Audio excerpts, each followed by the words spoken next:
Good morning, everybody, and welcome back to the channel. So Asher and I just got to the shop, so I'm going to get him put in the fence with the other 3 puppies, and I'm going to get in the shop and get started on putting the tracks on L2 number 3. Started it yesterday, hopefully going to finish it today, so we'll see what happens. What do you think, Asher? Hey, you think I'll get it done today? I'll try. He's like, I don't have much faith in you. But we'll try to get it done today. So let's get in there and see what happens. Okay, so we've gotten a good start so far this morning. I've got the plates all tightened up. Got all the bolts in them. I had to replace some nuts because for some reason they just would not tighten up. I don't know if they had that much buildup of rust in the nuts. So I just replaced them, new lock washers and stuff. So now what we need to do is we need to cut the corners of these plates off right here. They originally had theirs cut off, so I'm going to go ahead and cut mine off. And the reason being is so that the cylinders that raise and lower the head will pass by those. So I've got another wonderful product of the Evolution company. It's their electric handheld chop saw. This thing is fantastic. I love this thing. I carry it in my truck. I can run it off my welder generator and make cuts out in the field. This thing has been a great saw. You can also put a masonry wheel in it and use it for masonry purposes. But with a steel cutting wheel in it, it is one handy tool. So we're going to go ahead. I'll get these cut off. You definitely want to keep the sparks from hitting your pants because these sparks are hot and they will burn a hole in your pants. This is no different than a gas-powered cut-off saw. So I've burnt many pairs of pants between this saw and my gas-powered one. So the thing is awesome.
They torch cut theirs, but I wanted a little nicer cut, so that's why I went ahead and used the Evolution saw with the abrasive wheel. It would be cool if they'd use a carbide tipped wheels like in the Evolution chop saw back there on the table. Now, what I will tell you about them Evolution chop saws is you cannot just put one of them carbide tip blades in a regular abrasive chop saw. The reason being is a regular abrasive chop saw runs way faster than the Evolution saw with carbide tipped blade in it. So don't buy one of them carbide tipped blades thinking you're going to put it in your abrasive saw because you can't.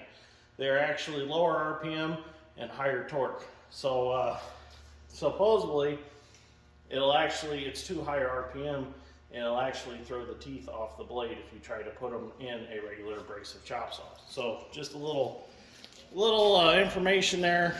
I don't recommend doing it. So now I'm going to take the Bobcat and I'm going to try to fish this whole track frame underneath the combine.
Slide the other side around and get her lined up.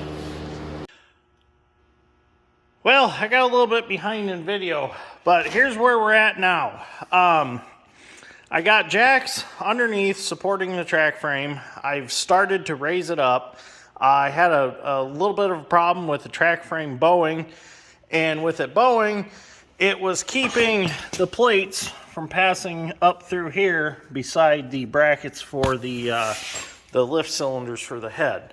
So what I done to get rid of that bow that it had was I put the Porter Power in there between the two track frames and forced it apart at the top to basically roll the track frames out, spread them, and make them wide enough to go up beside the brackets for the head lift cylinders. So what I need to do now is I need to take a hammer, a big hammer, and adjust things side to side, front to back, and get everything lined up the way it needs to be and see how close we are.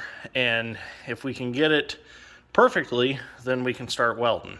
So what I'm going to do now is I'll grab a hammer and I'll do all that adjusting. I'll get the jacks. I went home and got my jack from my shop. I'm going to use it to support this other side track frame, like I've got the bottle jack, the air jack under here. I was short one jack because our one snap-on one here in the shop does not work. It used to work, but now it don't. So I've got the two Napa jacks on both ends, and I need one more jack. So let me get that and we'll see what we can do with it. Oh, if you're wondering, the high lift jack, it's really not doing anything. I just had to pick up the thrasher housing just a little bit so I could drive this pin in out of the way. I had to just take the pressure off of it.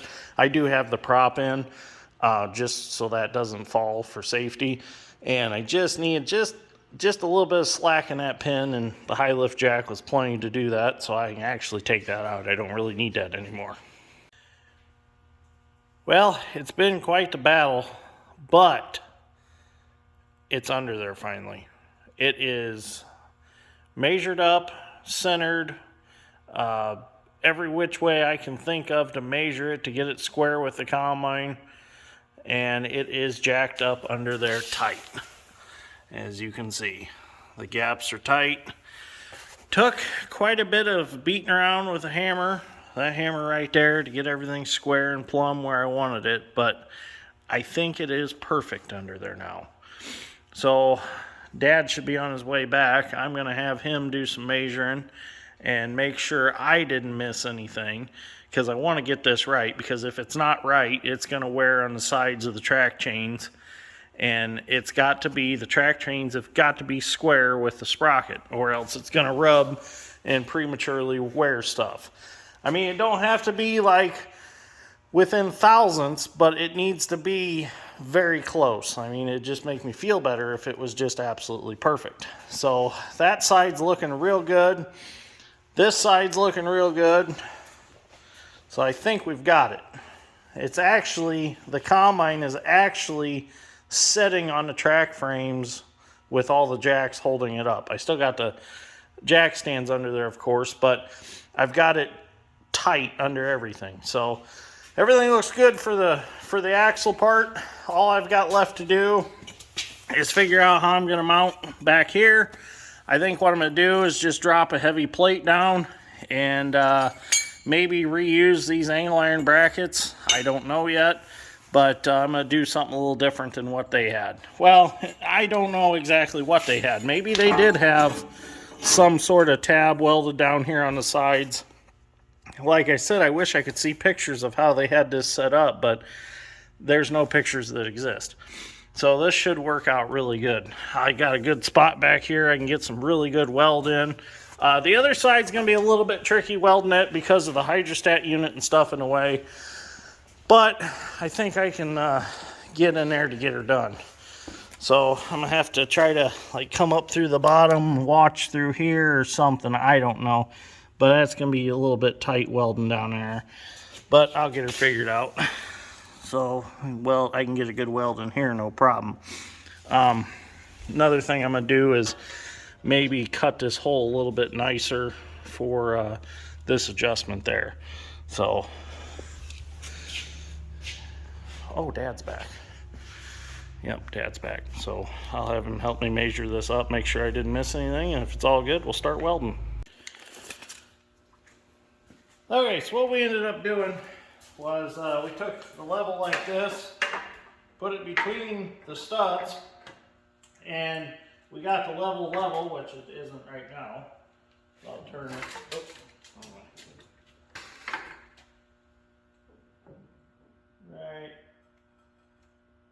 Right there. Which that is level with these studs, and then measured from here, and we got 2 1/8. So it does match on both sides. So that tells me that the axle is like this under the combine. It is aligned. So that is good enough right there. The other side's a little under 2 1/8, but it ain't enough to matter. So we're good. All the other alignment is good. So I think I'm going to pull the welder out and we're going to stick it to it. Okay, so let's get welding now.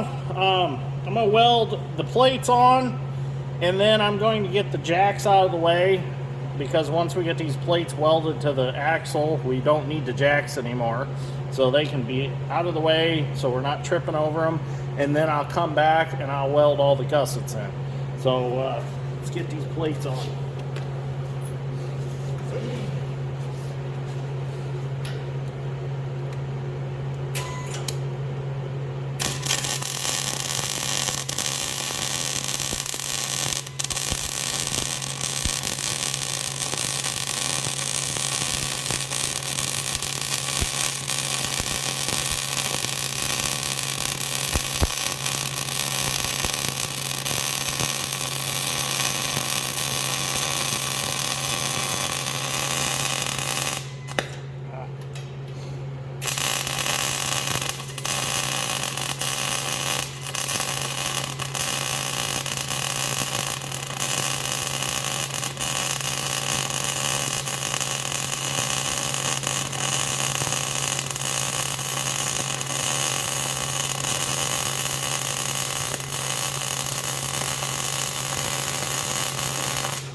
Should just took them bolts out so they're not in the way.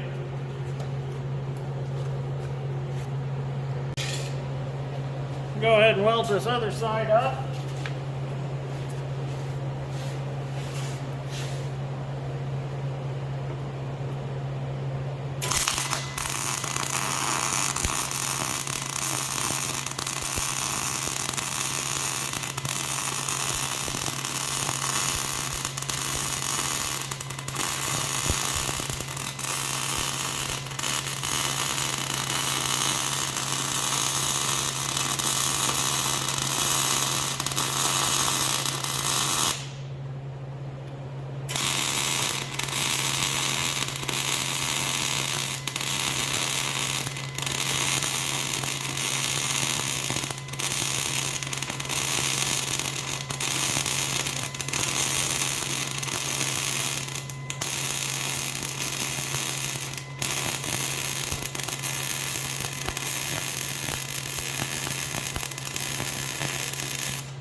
I had a guy ask me a couple days ago in a comment, what filler metal do we use or wire for our wire welders?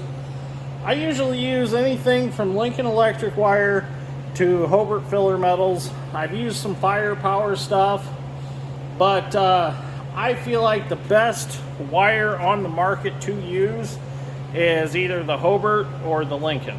It just seems like there's a little bit better quality there. It melts easier, spits less, so, but that's just my thoughts on it. So, and as far as like welding rod and stuff, I like to use Lincoln or Hobart. They just seem to be good rod. I've welded with a little ESOB wire, or ESOB rods, so those are good rods. So, but I mean, it's kind of, I don't know, maybe I'm just picky, but I prefer the Lincoln or Hobart. Well, I made some gussets to gusset the ends of these plates. This is all I did, was just cut out some triangles, gonna weld them in. I'm just gonna put one on each plate. That's plenty to just add a little stabilization to it. So I got the first one tacked in, so I'm gonna go ahead and weld it in, and then I'll put the next one in, and I'm gonna take a grinder and kind of grind these off a little smoother. I just plasma cutted these out of some plate that I had. So let's get this one welded in.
There we go. All I gotta do is weld the other one in, and the gussets are done. Okay, so I got the gussets welded in. All the welding is done as far as the plates and stuff to the axle. That is all done. Everything's fastened. It all turned out real nice. I was able to get in there and get some good welds. This side's all finished up. This side's all done. Now Dad's working on, we're gonna put the supports in the back. So we're coming up with our own design for those. Just didn't quite like the design that they originally were. So we're gonna make our own deal back there. And we'll get them welded in, and I'll be able to put the tracks on then. Okay, so the track frame is on the combine completely now. The back brackets are done. I got them welded up. It is completely mounted. There is no welding left to do. The only thing that's left to do is to bring the tracks in and slide them on. But unfortunately, I feel bad about this, but that's going to have to be tomorrow's episode because it's just not going to fit into this one because it took me all day to get this track frame mounted. But it looks good. It turned out fantastic. I'm happy about it. It almost looks factory. If you didn't know, well, after I get it painted, you wouldn't know that this was all custom put on. So, anyways, I'm going to go in and eat some pizza that Mom got. So tomorrow we will continue with this and we will get the tracks put on. So I apologize for not getting it completely done today, but it was actually kind of a lot of work all by myself. A lot of messing around with jacks and stuff, getting them moved around and bumping stuff around and measuring stuff because I wanted it as perfect as I could get it. So, but the hard part is over with. The tracks will be the easy part. So anyways, thank you for watching. I greatly appreciate it, and we will see you all in the next one.